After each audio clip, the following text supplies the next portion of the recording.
我由一個冇生意捱麵包，每日只係得27蚊餐費嘅發電機師傅，去到今日每年盈利超過7位數字嘅老闆。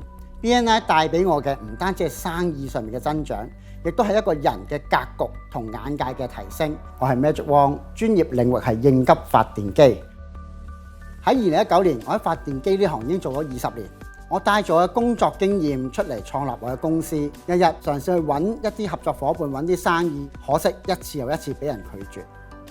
當時有位朋友叫我去 BNI， 當日係 Elements 嘅大型商機日，200個人坐滿咗美麗華嘅 Grand Hall， 我入到去真係嚇咗一跳，哇！點解咁多人咁早嚟到呢個地方？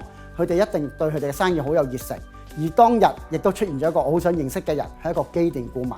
我發覺原來個網絡大嘅時候呢，可以遇到一啲我想認識嘅人。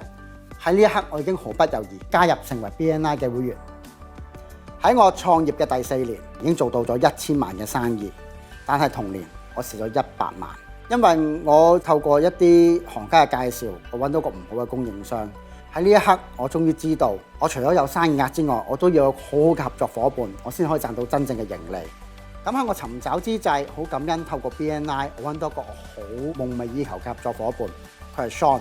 當我哋經過磨合，呢一刻我已經俾咗超過500萬嘅生意印證俾佢，而佢亦都幫我營運緊每年超過1000萬嘅工程。喺 BNI 呢個平台遇到Nicole呢個 mentor， 教導我點樣喺 BNI 呢個平台做好我嘅生意，而得到個人嘅成長。